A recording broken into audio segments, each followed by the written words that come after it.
I think the one interesting thing that a lot of people don't realize about maple syrup is the differences in color and taste of maple syrup and what causes that. People are always asking like, oh, so the very dark, you just boiled that longer. It's all the same process, all the same sweetness. There's a lot to do with microbes and yeasts and things that build up within the sap when you're collecting it and when you're boiling.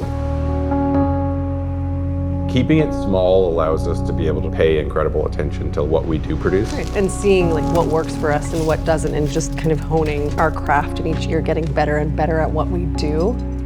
There's a lot of different little touch points throughout the entire process. We are extraordinarily hands-on with every single part of the process and care like deeply about making the best product that we can.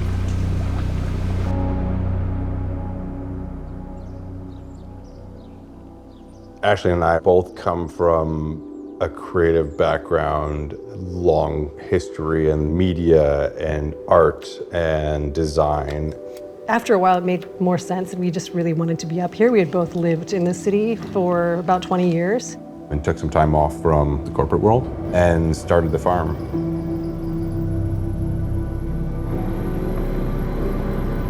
That first winter, Jeffrey was like, oh, it'd be really fun to make maple syrup.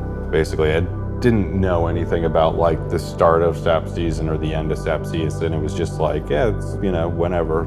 Put a tap in and like leave the buckets there for a month. And then like bring them all down and like cook it.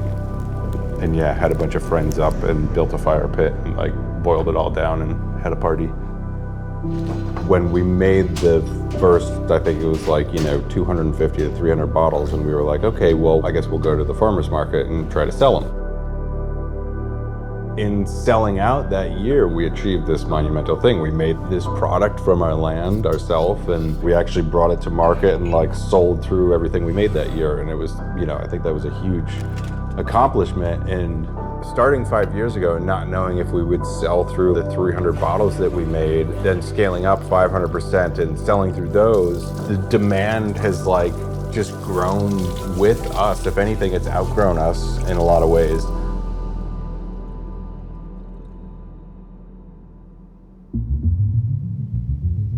Building the sugar house, it was really a bit of a gamble. We went from the 100 buckets from Home Depot and maybe like a investment of $2,000 to like building 2 buildings, buying like a huge commercial evaporator, putting in full tubing. We maxed out like every credit card. It was like, okay, we're doing it, but it's gonna cost like $75,000. That was frightening. Had a huge learning curve too. I mean, we went from like pouring 5-gallon buckets of sap in a little like 3-foot evaporator to like running this machine, which requires a lot to keep going. There's a huge part of creative thinking that goes into maximizing what you're doing and building this infrastructure and system for your farm, which is intensely gratifying. Small local production is very beneficial. I think if you look at like the footprint that mass production has on the earth, even though it is maybe economically more viable, you're degrading the quality of the land we live on. It's very expensive to produce things in small batches and produce them with a lot of passion, and the price point goes up incredibly, and people are like, well, I can buy such and such equivalent at such and such store for half the price. It really takes like that niche clientele to seamlessly blend with the niche producer. It's a positive for the earth, it's a positive if people are stewards of their land, responsibly producing whatever it is they make.